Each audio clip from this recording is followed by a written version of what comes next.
മലയാളത്തിലെ one of the most anticipated ഫിലിംസിലെ the boys ആണ് നമ്മുടെ കൂടെ ഉള്ളത്. Loka chapter 1 Chandra, Naslen, Chandu, Arun, welcome to radio mango. ഇതുവരെ ഇറങ്ങിയിട്ടുള്ള ഒരു പ്രൊമോഷൻ മെറ്റീരിയൽസിൽ നിന്ന് ഭയങ്കര വേറെ ലീഗ് മേക്കിംഗ്, വേറെ ലീഗ് ഒരു നറേറ്റീവ് ഒക്കെയാണ് നമ്മൾ പ്രതീക്ഷിക്കുന്നത്. അപ്പോൾ എന്താണ് ലോക?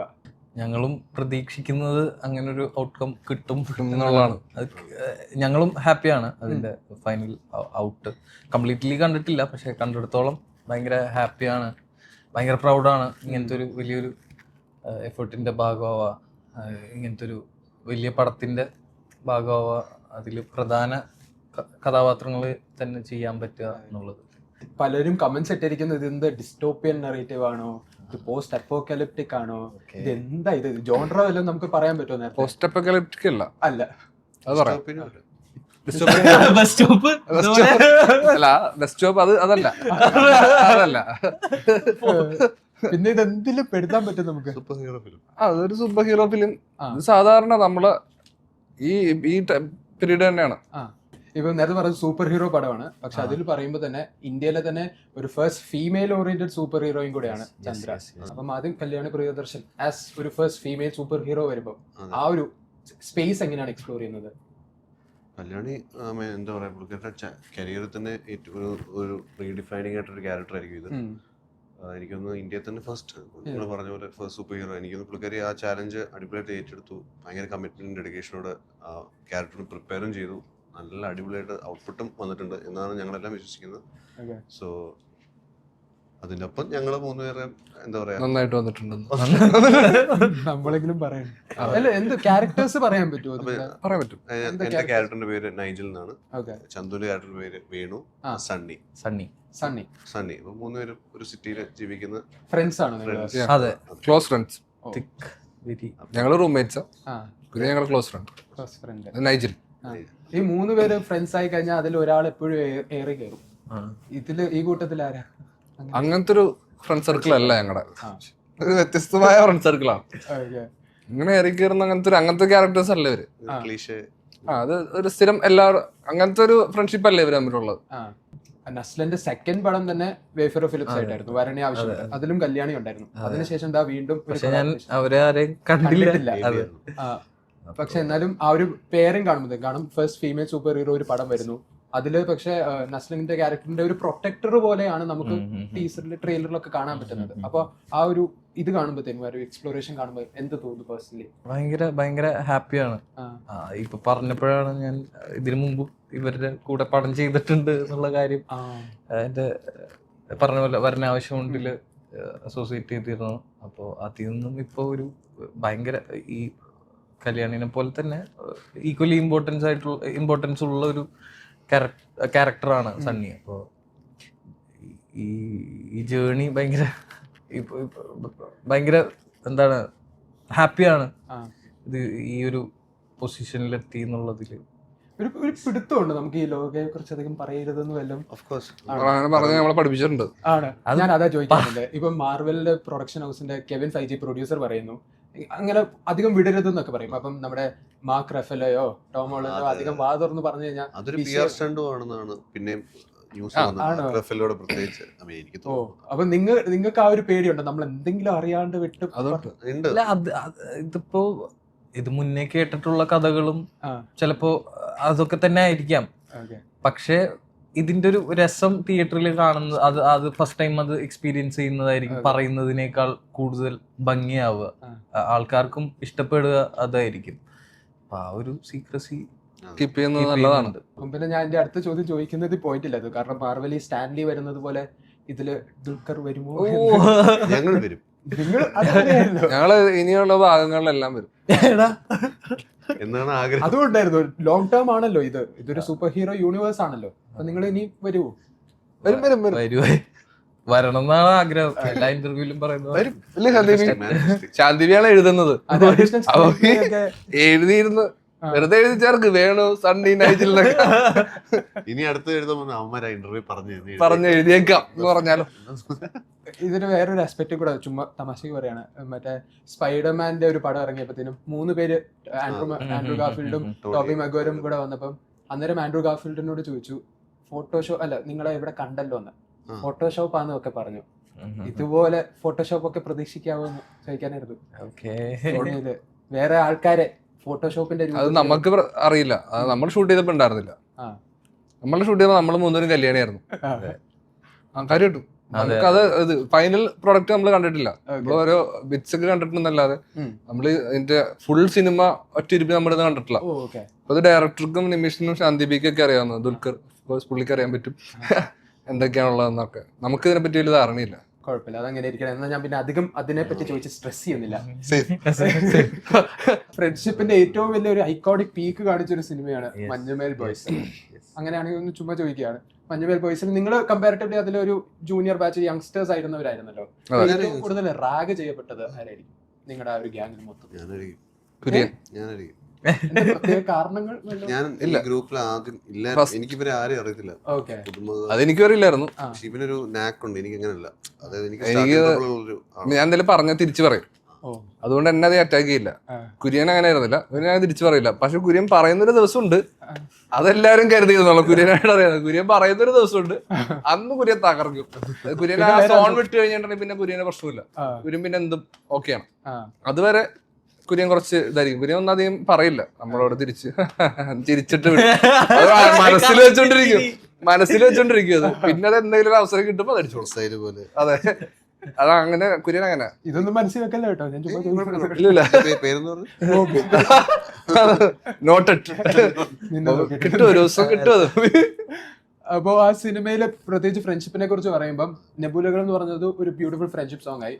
മറ്റൊരു ഫ്രണ്ട്ഷിപ്പ് സോങ് ആയിട്ട് വന്നു, മറ്റേ ഭയങ്കര ഇതായിരുന്നു, കൺമണി. അത് ഭയങ്കര ഒരു ഫ്രണ്ട്ഷിപ്പ് സോങ് ആയിട്ട് വന്നു. അങ്ങനെയാണെങ്കിൽ നിങ്ങൾക്ക് മൂന്നുപേർക്ക് ഒരു അവസരം തരാം. നിങ്ങളുടെ മനസ്സിലേക്ക് ഒരു ഫ്രണ്ട്ഷിപ്പ് സോങ് എന്ന് പറയുവാണെങ്കിൽ ആദ്യം വരുന്ന ഒരു പാട്ട് ഏതായിരിക്കും? ഏതാ? ദിൽ ചാത്ത ഹൈ. ഓക്കെ. കാറ്റാടിത്തടലും അത് ക്ലാസ്മേറ്റ്സ് ഹാപ്പി ഡേയ്സ് ആ പാട്ട് മനസ്സിൽ മറയില്ല ഇനി നമ്മൾ. ശേഷമാണ് നമ്മുടെ പ്രേമലു. 12-ാം തീയതി പ്രേമലു ഫെബ്രുവരി. ഇവരുടെ 22-നാ, 22. ഞങ്ങള് 9-ാം തീയതി. അപ്പം കാണാൻ പറ്റിയിരുന്നോ മഞ്ഞുമേല്? തിയേറ്ററിൽ പോയി തന്നെ കണ്ടു. തിയേറ്ററിൽ പോയി. ഓ അടിപൊളിയായിരുന്നു. ആ കുഴിയിൽ വീഴുന്നൊക്കെ മൊത്തം തിയേറ്റർ മൊത്തം സ്റ്റക്കായ കുറെ തിയേറ്റർ മൊമെന്റ്സ് ഉണ്ടല്ലോ പടത്തില്. അപ്പൊ അത് റിലീസ് ചെയ്യുന്നതിന് മുമ്പ് തന്നെ ഭയങ്കര എക്സൈറ്റഡ് ആയിട്ടിരുന്നിരുന്ന സിനിമയാണ്. കാണാൻ വേണ്ടി വെയിറ്റ് ചെയ്തിരുന്ന സിനിമയാണ്. ചന്തുവിന്റെ ലൂസടികൾ ഇപ്പോഴും രോമാഞ്ചമാണ്. അതെ, വല്ലാത്തൊരു സാധനമായിട്ടോ അത്. ഇപ്പോഴും ആലോചിച്ചു കഴിഞ്ഞാൽ ഇങ്ങനെ ഞാൻ ആക്ച്വലി പറഞ്ഞു, ഇന്ന് രാവിലെ കൂടെ ഞങ്ങള് വഴി കണ്ടു. അങ്ങനെ കണ്ടപ്പോഴും ആക്ച്വലി ഭയങ്കരമായിട്ട് കണക്ട് ചെയ്യുന്ന ഒരു സൂപ്പറാണ്. അല്ല, പടത്തിൽ അത് പ്ലേസ് ചെയ്തേക്കുന്നതും ഇവൻ എന്ത് ചെയ്യും അൺപ്രഡിക്റ്റബിൾ ആയിട്ടാണല്ലോ വന്ന് നിന്ന് നോക്കിയിട്ട് പറയുമ്പോ അത് ഭയങ്കര രസമായിരുന്നു. ഇനിയിപ്പം നസ്ലിന്റെ ഒരു സിനിമ കരിയറിലേക്ക് ഒന്ന് ചുമ്മാ വെറുതെ വരാറ് നോക്കണോ? ഏറ്റവും വലിയ ആന്റിസിപ്പേറ്റഡ് വേറൊരു ഫിലിമാണ് മോളിവുഡ് ടൈംസ്.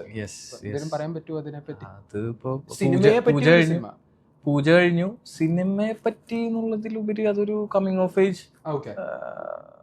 ഫിലിം, അങ്ങനത്തെ ഒരു കൈൻഡ് ഓഫ് പടമാണ്. അതിന്റെ ഇപ്പൊ പൂജ കഴിഞ്ഞു. വെരി സൂൺ ഷൂട്ട് സ്റ്റാർട്ട് ചെയ്യാൻ വേണ്ടി നിൽക്കുകയാണ്. ഇതേപോലെ ഇൻട്രസ്റ്റിംഗ് ആയിട്ടുള്ള എക്സൈറ്റ് ചെയ്ത ഒരു കഥയാണ് അത്. കൂടുതൽ ഇതേപോലെ പറയാനായിട്ടില്ല. ഇപ്പോഴത്തെ ഒരു നസ്ലിന്റെ കരിയർ ട്രാജക്ടറി നോക്കി കഴിഞ്ഞാൽ എല്ലാ റേഞ്ച് ഓഫ് പെർഫോമൻസ്, എല്ലാ റേഞ്ച് ഓഫ് ക്യാരക്ടേഴ്സും പിടിക്കാൻ നോക്കുന്നുണ്ട് എന്ന് പേഴ്സണലി എനിക്ക് തോന്നിയിട്ടുണ്ട്. അപ്പം അതെന്താ കോൺഷ്യസ് ആയിട്ട് നമ്മൾ അന്വേഷിച്ചിറങ്ങിയതാണോ അതോ അങ്ങനെ കിട്ടില്ല?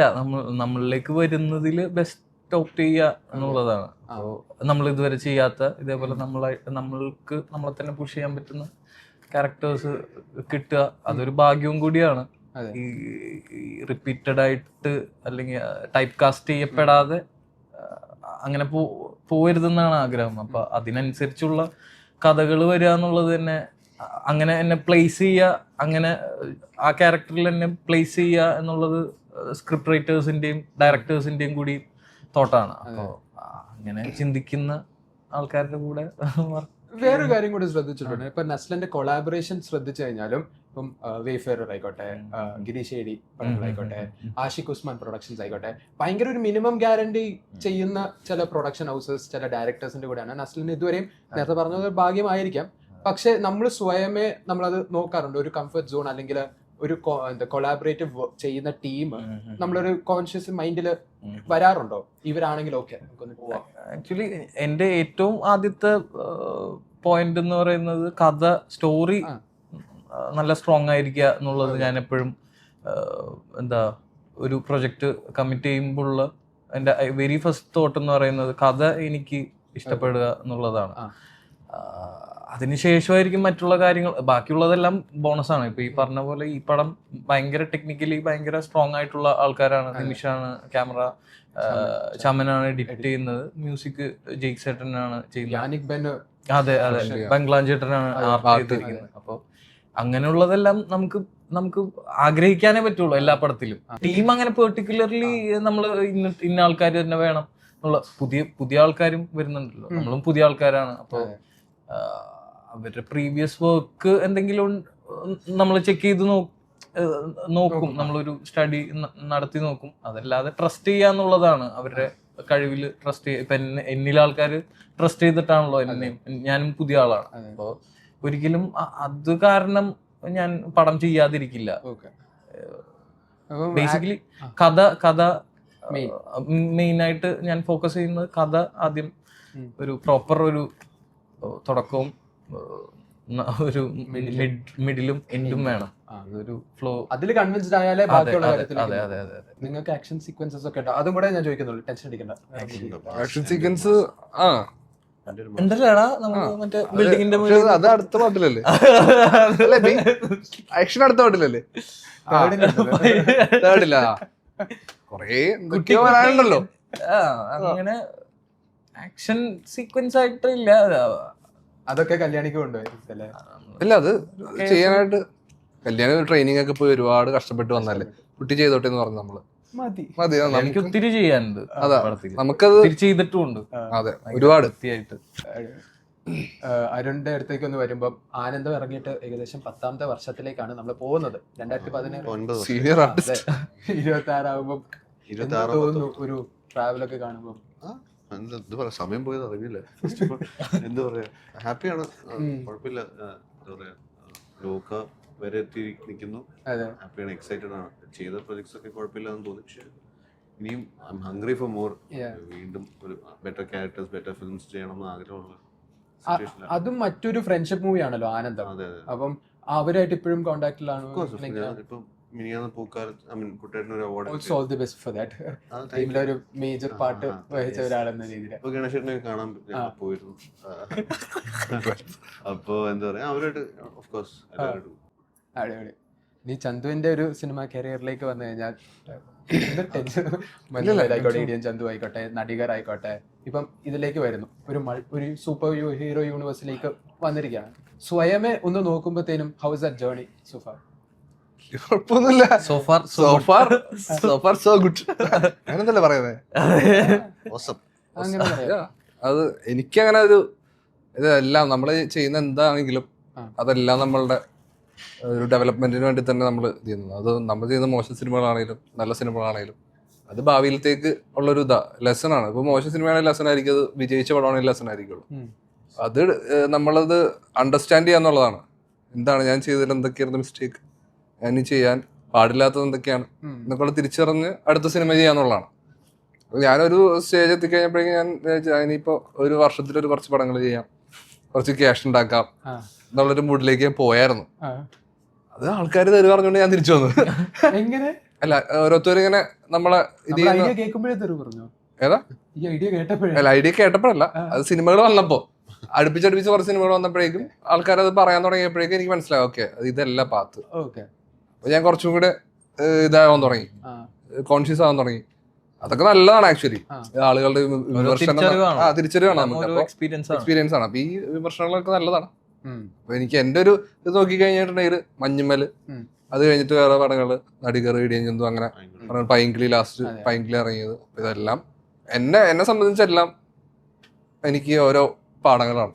വീട്ടിൽ തന്നെ ഒരു ലെജൻഡ് ഉള്ളപ്പം അദ്ദേഹം എന്തെങ്കിലും പറയാറുണ്ടോ നമ്മളോട്? അങ്ങനെ പ്രത്യേകിച്ചൊന്നും പറയാറില്ല. സിനിമ കണ്ടിട്ട് അഭിപ്രായങ്ങൾ പറയാറുണ്ട്. എന്റെ 2 സിനിമകളാണ് കണ്ടേക്കുന്നത്. മഞ്ഞുമ്മൽ ഇടിയുന്നു. ഏതൊക്കെയാ? മഞ്ഞുമ്മലും നടികർ കണ്ടിട്ടുണ്ടെന്ന് കുറച്ച് എന്തോ അങ്ങനെ. അങ്ങനെ സജഷൻസ് പറയോ അപ്പം? ഇല്ല, മഞ്ഞുമ്മൽ കണ്ടിട്ടൊന്നും പറഞ്ഞിട്ടൊന്നുമില്ല. ഡിസ്റ്റർബ്ഡ് ആയി. പുള്ളി ക്ലോസ്ട്രോഫോബിക് കുറച്ച് ഇപ്പൊ എല്ലാവരും ഇപ്പൊ ചിതുവിനെ വിളിച്ചിട്ടാണെങ്കിൽ അച്ഛനെ പറഞ്ഞു എടാ പടം നന്നായിട്ടുണ്ട്, പക്ഷെ എനിക്ക് ഭയങ്കര ഇതായിരുന്നു എന്ന് പറഞ്ഞ് ക്ലോസ്ട്രോഫോബിക് അടിച്ച് ഭയങ്കര പ്രശ്നമായിരുന്നു എന്ന് പറഞ്ഞപ്പോഴേക്കും ചിതുവിന് എന്ത് താങ്ക് യു പറയണോ എന്ത് പറയണോ സോറി പറയണോ എന്നുള്ളൊരു ടെൻഷൻ ഉണ്ടായിരുന്നു. അങ്ങനെ അഭിപ്രായങ്ങളൊക്കെ പറയാറുണ്ട് ഓരോന്ന് കണ്ടിട്ട്. അത് സ്ട്രൈറ്റ് ആയിരിക്കും ഭയങ്കര. അത് മഞ്ഞുമ്മലിന് ഞാൻ പോകുന്നത് പുള്ളിയുടെ അടുത്ത് ചോദിച്ചിട്ടല്ല, അതായത് പുള്ളിയുടെ അടുത്ത് പറഞ്ഞ് അങ്ങനെയല്ല ഞാൻ പോകുന്നത്. ഗണു വിളിച്ചു, സൗബിക്ക, പിന്നെ അങ്ങനെ പോവാ ഞാൻ ചെയ്തത്. അച്ഛൻ്റെ അടുത്ത് പറഞ്ഞും കൂടി ഇല്ല, കഥ കേൾക്കാൻ പോകാന്നൊന്നും പറഞ്ഞില്ല. ഞാൻ വേറെ സ്ഥലത്താണ് താമസിച്ചുകൊണ്ടിരുന്നത്, കോളേജിന്റെ അടുത്ത്. അപ്പൊ അവിടെ നിന്നാ പോകുന്നതൊക്കെ. പോയിട്ട് ഞാൻ ഒരാഴ്ച എന്താ കഴിഞ്ഞിട്ടാണ് പിന്നെ അവിടെ നിന്ന് കോള് വന്നു എനിക്ക് ഓക്കെ ആണെന്നുള്ള രീതിയിലൊക്കെ. അപ്പൊ അതൊക്കെ കഴിഞ്ഞിട്ടാണ് നമ്മള് ഇത് ചെയ്യുന്നത്, അച്ഛൻ്റെ അടുത്ത് പറയുന്നത്. പുള്ളിക്കാരിയായിരിക്കും, പുള്ളി സിനിമാക്കാരനാണല്ലോ, ഇങ്ങനെ ഒരു പടം നടപ്പെടുന്നതൊക്കെ പുള്ളിക്കാരിയായിരിക്കും. ഞാനായിട്ട് പറയുന്നത് അങ്ങനെ. അടിപൊളി. എന്തായാലും ഓൾ ദി ബെസ്റ്റ് ഫോർ ലോക ചക്രവർത്തി. Thank you so much.